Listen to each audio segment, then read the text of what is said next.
Hello, this is Ia, and I'm here to do my final assignment of the Global Leadership Summit course.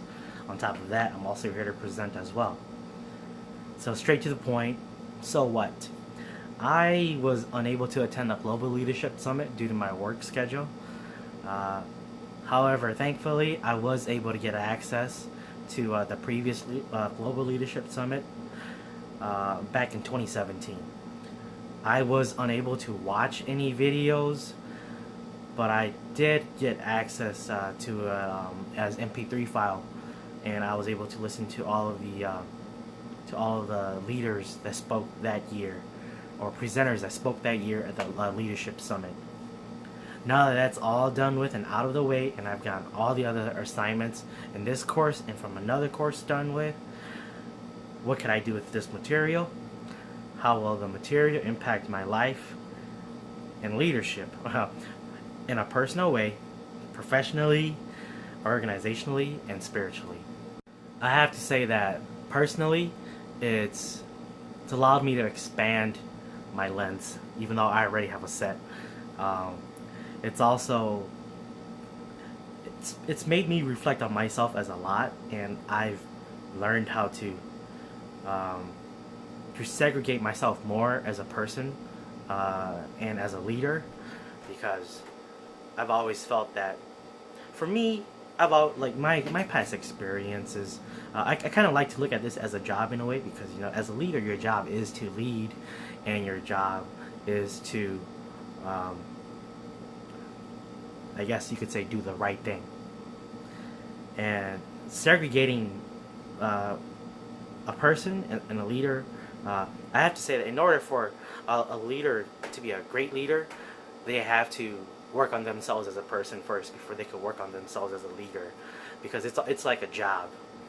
You can't get into a particular position or work a higher position if you don't work your way if you don't work your way from the bottom of the ladder. Because working at the bottom of the ladder, it gives you that exposure.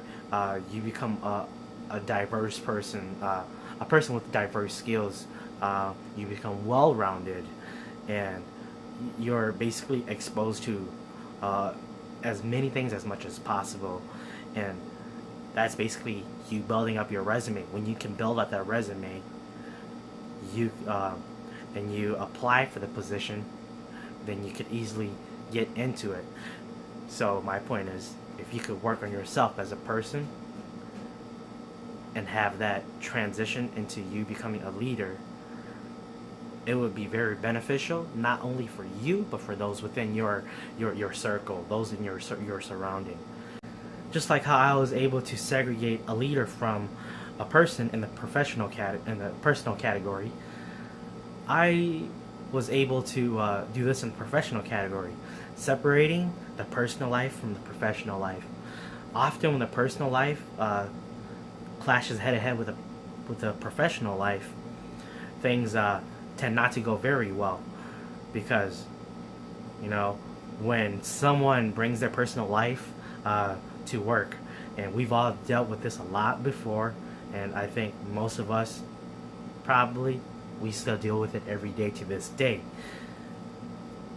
When you bring your personal problem to work, and you come with a particular attitude that could be very negative, and say that things didn't work out at home, so now you're going to come to work and take it out on everybody at work, which is often what managers in retail tend to do a lot. I've experienced that.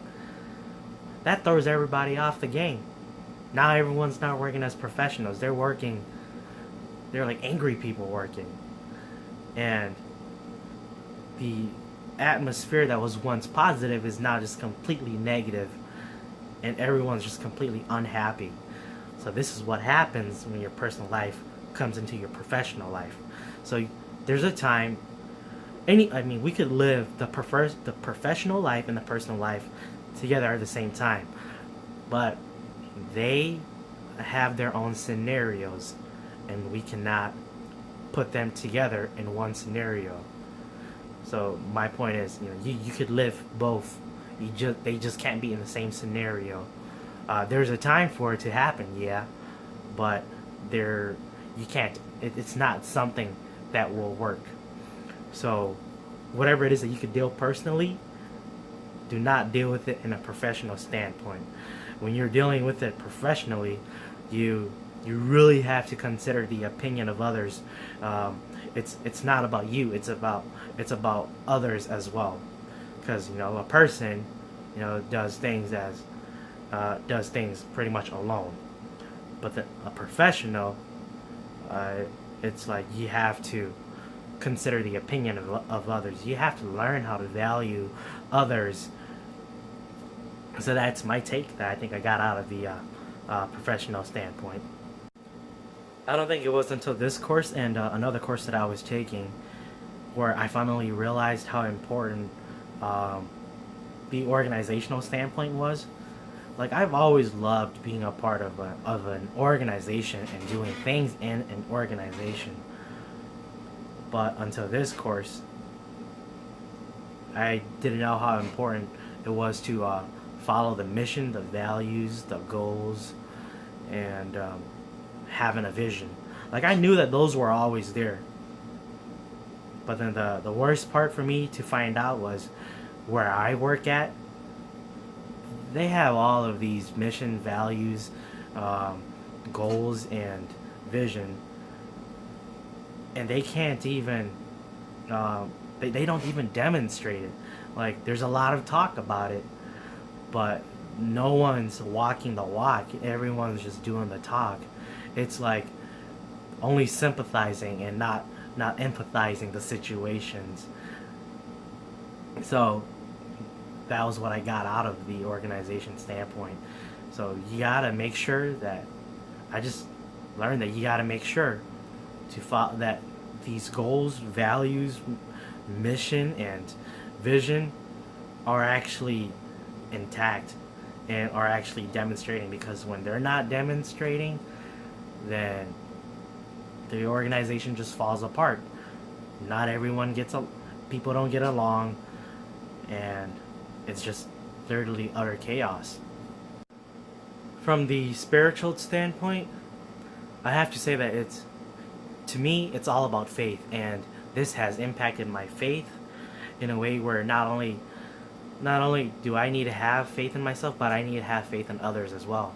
Because alone as a person, you can't always get things done. But when you have a team behind your back and that team backs you up, that team helps you, they're not working for you, they're helping you. The leader should never ever think that someone is working for them. Everyone's working together as a team. And the leader just leads them. He's not making the followers work for him, he's just leading them. Simply put, back to my point, if you can't believe in your team, you shouldn't even have a team. Um, you gotta have that faith in them. You gotta let them take on their own challenges. Let them have challenges of their own, because they're not kids. Don't baby walk. Don't let them take baby. Don't let them. I'm trying to say. Don't baby them. They're not babies. They're your followers, and they are future leaders. So you have to allow them to make their own decisions. And when you put that faith in them, that lets them know that, hey, I could do this. One day when our leader isn't around to lead us anymore, we could use the skills that he used to lead us, and we could use those skills to lead our future followers. So that's what I got out of this in the spiritual standpoint. So have faith in yourself, but also have faith in those within your support system, circle, surrounding, wherever you are. Just have faith in others.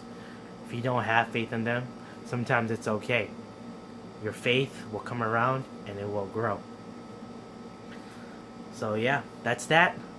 And thank you so much for letting me have such a great time in this class. Even though I did not attend the Global Leadership Summit, I think listening to them was already enough, and it was enough to help me understand. Because if I was just watching, I think I would have dozed off. But because of the fact that it was in my ear the entire time as an MP3 file, I was able to imagine a lot and picture myself there as the picture myself there at the Global Leadership Summit itself. So this has been a great class. You've been a great instructor. You know who I'm talking to. Whoever it is that's the instructor that's watching this, you know you are a great instructor. Thank you so much for letting me have a blast in this class and for being such a flexible instructor. And I look forward to having you in my future classes. Thank you so much.